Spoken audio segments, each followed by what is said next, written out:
Manipur buai na pun lun le meka Jiribam che vela in be na chuak chuan zual lam apan chun zom zela Meiteiho in Zofa te chen na in engem wazat an hal thung rut nan zuniriat zir top ni zan lai pel khan tui ruang lui kam tua ka Meitei khua te chu meiwa pa chan tirani Imphal khopwe in bun Manipur chan chin bu Sangai Express chuan a hal tu te hi tlang mi zo na thak kan ti te ni a antar lan lain national media lam chuan tu te nge an ni antar lang chiang lo thungani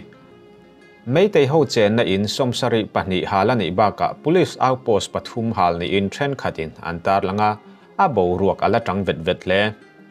Assam le Manipur in rina naya Zofa te chen na mun Jiribam bial chunga Meitei silai keng te beitur hian Zofa Pasalthaten engem ozat chu zanlaya an fe chuaka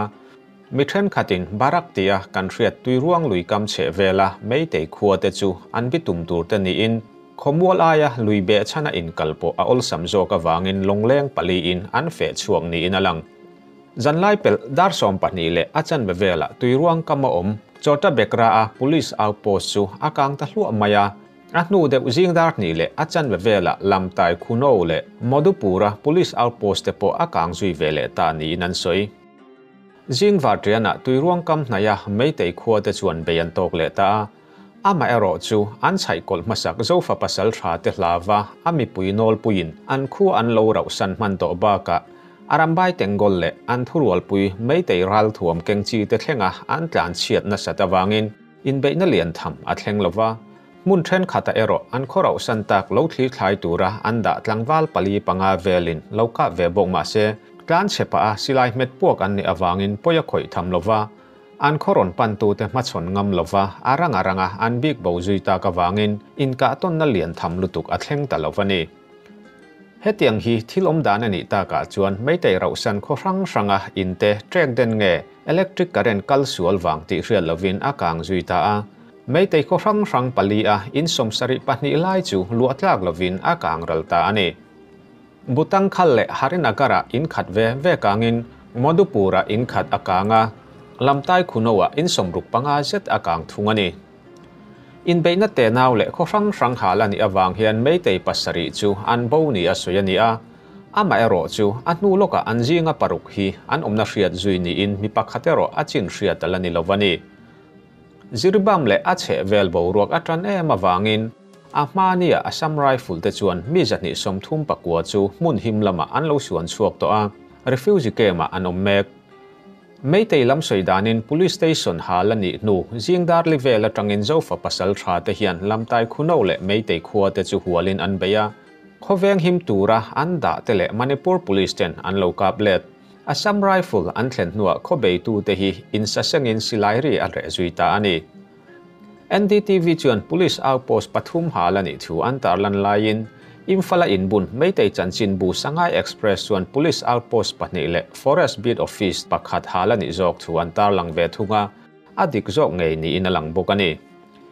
police outpost an hal te hi Jirimuk police outpost le Choto Bekra police outpost ni in Gokhal forest beat office an hal bokani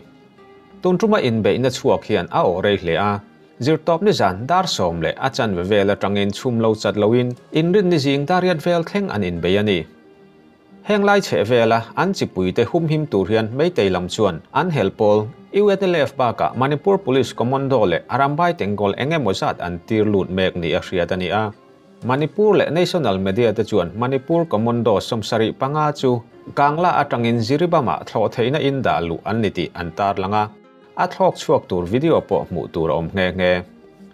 hetiang hi thil om dan ani awangin Jiribam biala an mi te pui turin Zofa Pasalthaten te puin he bial hi an pan khop meka tam takin an thleng to ni a soyani bok ole amasain kanchanil lungai sa tu te zong sivai karon pu pasa che woni ei tu na hianin tarik ni kwa jinglam ti turani to maya da som pasile achan vevel ani to a nimin lam kan ti to maya tarik niriat kha Manipura chanchin kan han thi ang te report kan ron tele anga hei mani tarik ni ru Jiribam-ah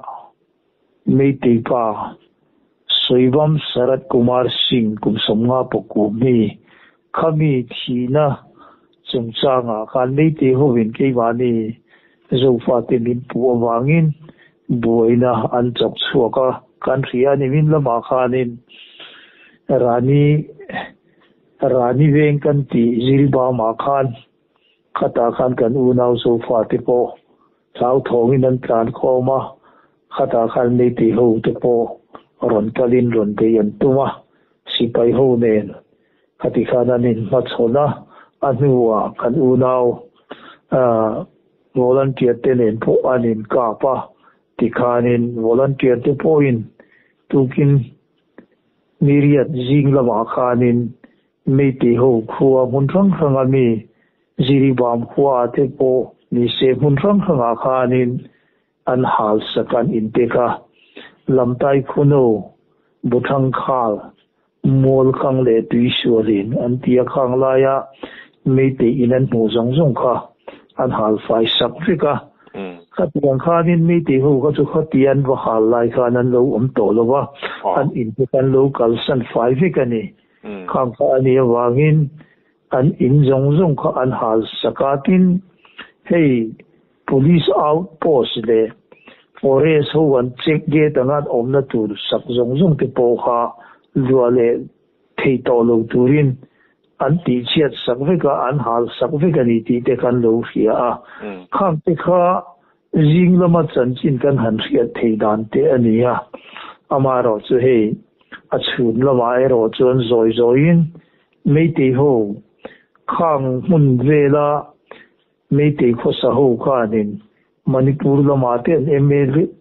MLA te ne na te nasatikin anzual kowa kang anzual ko na awang khan an ho tu pa verbiren Singapore in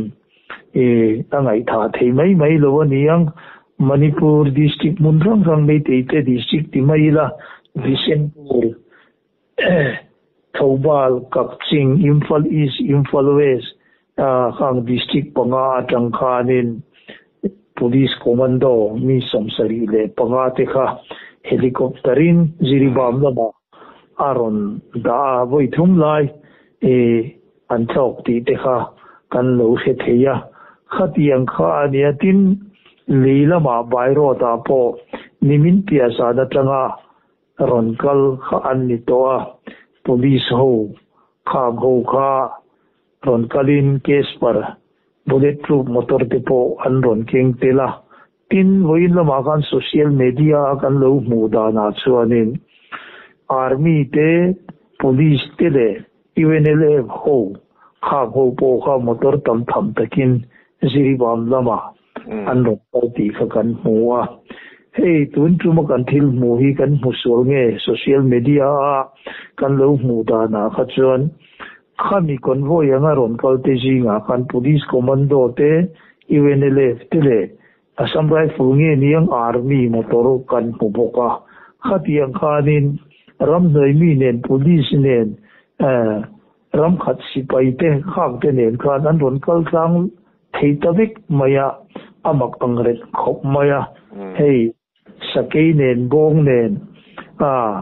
Hmiah beram khang aron kaldun khatiang mai khani in ka hia khang kha ani tak sia chon enge an thiu tumber suwangin kan unau te tamian film khur angai khom mai tin ka han sei du pakhat che kan hria sakei po hi ramsa te jinga hoi sender flau engma nei lo ni ma se at le apoi mo huna chon atnia ki athu bo thi dane kha tunlaya kan volunteer te le kan Pasalthaten po hian kan hriat turin ka han soi duwa kan ho nahi athangai amaro chu kan ho tin chang po hian chang chuanin kan ho tin na po hi mi zong hriata Pholeng atul lo na chin po hi a om chang a om thi na ni ti te kan hriat atula chuwang kan silai kan ral thuam te len thei hi chuanin in post lovila social media hianin thedar lovila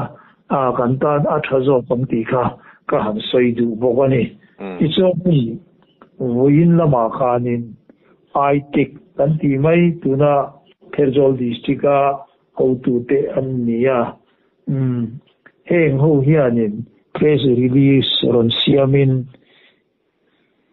keini Kherjol district lama ai tik te chuanin Meiteiho wina keimani tlang mi ho chunga anun ron hetianga an so hi kan MVM ve mai don lo chuwangin kan ni keimani district chunga chuanin kan ram le kan ni pulte tawang hau na turin thei patop suain tran kan la dona chuwangin kan ram keimani district huam chin chunga chuanin police commando ni se atu amaka local lo turin ti infiat tir na te po an lo pe po kwani khak te kha asam puya buina chamchin kan han fiat theite an nia ke ni tu na Manipur tu na more lamte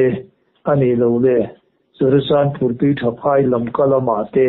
kangpuk ti lamate cycle lamate inka do khachu a lova ama se hun chen khata chuanin khuwa kan rau san to khang te kha lua le turin anin buat saya an lu ne kan unau Zofa te khang te kha chamchin tang pui soi te le kan han te thi te chuan ni mai ko ani le Jiribam bi ka khan kha Meitei lampang khachu police commando tenen helicopter tenen khan reinforcement antir ta keimani Zofa azona thak te lampang tan khan a phan omem kan jam mai mem kan din mun te a phet pha theyangem enge keimani lampang kha reinforcement te kan nei ve theido nem ti te kha soichi ni chuan thia ta cha bom riong mai a tu la poi mo na chuan kan nei mai tura ngai la mo amara se ei kan thia kan mel ma te hi mi doi jep naman nia mi doi jep naman nia kha Jiribam-ah po aron tran tu cho an ma ni an nia khati khanin thei patop chuwa vau pu mo vau dai min tum kha ania amaro chu keimani ho kan han chet ni wani chuan a kha tlabari nan tlan cheve ya yan khan nia tu na po kan riat tur chu army ho ne nan local ani chuanin khang ho ko kan volunteer te khanin lo ti lo se lo bu dei se kan pa ka khan lo lo se amaro chu a police ho Meitei police commando ho le an ram noi mi ho an local ani ka chan thadawin lo chang se ti ka pathum pali ve nan ka thum chuanin an tingam to lovang diktat te chuanin Meitei police e mo commando kan ti ho heng ho chu Zofa an nia in Zofa sa thop an nia sa ni sa thum te so han la lo se koi na ma an thok du ke don lo ni machinery am chi hin ni beran ma ama ro chu ke ni kan volunteer te le kan Pasalthaten e ro zong ram le nam mangaya lu chum ban chum huana ril tlam tui ha har sana zong zong huwa ma ram le nam chan tu ni awangin ni ho hi chu kome ka thi ma lo chuanin ka ram tan ka thei patop ka chuang ti a hoi sen taka tangmam han chat maya chuang chuanin in kan hel ma te hlau turan ni lo ma ro chu tuna central force ho an ron pel na a kha chuanin ral khata tanga kan han riat the ni chuanin in sa senga na taka diru na tur zona an mu phak lova om kha kan ta na him berani ti kha kan soi duwa the central force te kha kan lo kap pal ani chuanin kan tan kan sana chedo na ni ti kha kan riat na ye ni social media trend khada voin khanin kan volunteer village volunteer ho silai le amu te central armed force in an chu sak ni a soi te kha o ma khang te kha han soi bel chi te ani em thila sensitive viau na in thil tak tak te ni em ei amuna confirm in kan han khe chiang chi alawa amaro se hun then khata khatianga anti na te po ominan soya amaro zo khang lo mi te kha i confirm turin kan ge thei si lawa pani awangin khami chungsa nga kha chuanin i ka tham thiam lo che ni ka ti mai age ni film khur angai bokatiro hei ani chuan zan reilam ania chuti rola ro chuan hei jinglam dar khata po kan zo na te mi langai poimo sak via maya buai tira tang khan kum khat chuang hei kan kalta ti hian chhum lo chat loin ground report rin tak takila chop chuak thei reng ania chuta chuan soidu veizong te po ineyanga abikin tuntruma Jiribam chevela thil thengle akai noya po atop lamatan iril ruwa I veizong I ngai poimo zong min han soi saklela hei kan buai chan tira tangin ti to mai la mai salam ni kum mai kalam atang to khana nia hetianga ground report kan pe khi hei kan unau kan pasaltha kan volunteer te ni se kan ram ni pui te ni se antorna heng te kan seve vexia hei antuara ni chuanin kalona ve thina ka muthia chuak ngai lawa dan khua hian kaming mai thina nia engpinge ka unau te hian khosak ti in mun tin le ram tina social media ni se WhatsApp ni te se heti hianin thil theng te hi group sirang phang kan unau manipura chuanin agi takin Zofa nam phang te trong phang mangin kan oma kang hu zong atang khanin chan chin te hi kangai sangin ei morela wa te kan chana hundang dang sai ku kang pu pi lama ni se ai khoilam lama po ni se khatiang khanin khatiang kha hun kha mang thin kha kania wangin so ti chan hei kum khat lai chu heti hianin kan man thei angin kan unau te har san na le mang an na buaina heng te hi mani phak ve tok ka a sam rong bol na kangai ve a chi ma ron ti thin chu kania a tu po hianin kapu min han ti hi chuanin azan eng huna po ni se min ron thong hara ni chan ka hiat ang ka heti khanin kan ve mai thina ni trong kam lam te po kan thiam lawa puiting kum upalam ti to ma yang consent ve kan ni do na mi zo trong du lian trong hi zir ve chau kan dia wangin tu po kan thiam lawa kan chan chin kan riat ve te po ya cham chuanin alo dik chang kan han riat sual chang te po hi alo om thei ngai te lo oma kha nga khanin ni tam tak chuanin tema in lunga oi lo chang te po om thin amaro se ke point chan chin ka riat na te hi azung azain za hi alo dik tok lo na te po om thin na ni chung te chuani awangin kan in ngai thiam se langa ei kan boi na hian kan ria mei te kan hel ma te hi tu na hianin BJP sarkar po hian atira bula changkhanin ke mani Zofa te ai chanan bukhi anti rit saka Manipur sarkar jem del siltu an mi awangin state machinery an nei zong te Manipur ram dai mi chi sang kham te po chang ve in ke ni Zofa te hi heti hianin tha chini min tungin min be ania kan ria pathian le kan udau Zofa ko vela om zong te min chan puina min trong trai puina zara ko in mi ke hian hetia la ding chang thei hi kan nia Jiribam lam kha chu hei kan rian ma ni lama kha chan peace committee an in tina ke ma lam zong in ti buai lo tur ti in khatiang khanin an lo omani tu na Jiribam kho pui chung kan tia po hianin ama vi kha chuanin ke mani Zofa te po thanim tak kan omani ama ro chu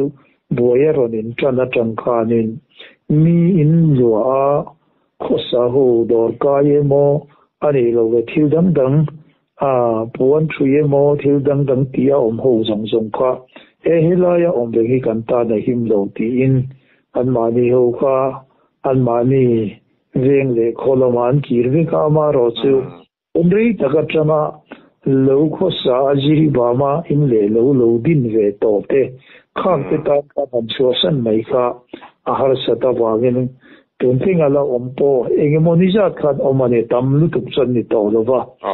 kham ti kha an ni lama ni za nimin pialama an inan hal sak kan ti te mo kham te ba ka khan pai te ve nga khan ko in som thum pati an hal sak boka kham ti kha an ni ya hey Meiteiho in boina an siam pasa sela tuna mei ni som palizan kani in ka hiat swalo chan sego lin sing sun kha Meiteiho kuta bolal ania amaro che hey khata po khanin keimani zong in rem takini omanguti in rem na te khan siam puya amaro che kha nimin pialam tarik ni ro khami Hmiah Meiteiho ni china kan han soita aminga kha sarat kan ti nin ka sia sarat Chandra Kumar Singh an ti ni in ka sia kha pa kha athian han muta ka khal Meiteiho in khati ang khanin enga ma khanin an peace committee nan thum ho zong kha bo sia in ke mani Zofa te kan in de lo te kha an rom hal kha ni amo kha tiang kan ni ni rem na siam hian du tak lo enga ma min ngai lo ni ti kan sia amaro chu kan han thung ru vea kan u nau kan volunteer ten khatia nimin tu kan han de ta ka kha chuan an ni po an thau thoma kha ti khanin bang chiang main an chan se fai ve kan ni kha khatiang khan nia chu wak chen kan soi du chu atop na de ra tan chuan kan volunteer kan Pasalthaten ka fing khur he ula sipai army ho de na an local ani chuan SARS operation an ron ti ani chuanin kan do san dai mai ro an hu pa khoya khan om su amaro che Meiteiho police ho an commando ho kha ho an ram noi mi te nen po ni ro se an local ani chuan thadewin lo cha hola kha ho kha pathum pali velin ka mani chuanin an mani ho kha an che tak ab to lo wang hlau nei dan khat ve ka nga engma an tingam to lo wam kha kan rian reng turin karon fui na che uni se ole kha jong kha ni se ka su tam tak sai tu ra omna chu zani na tan chon kan tok tir ma yang ole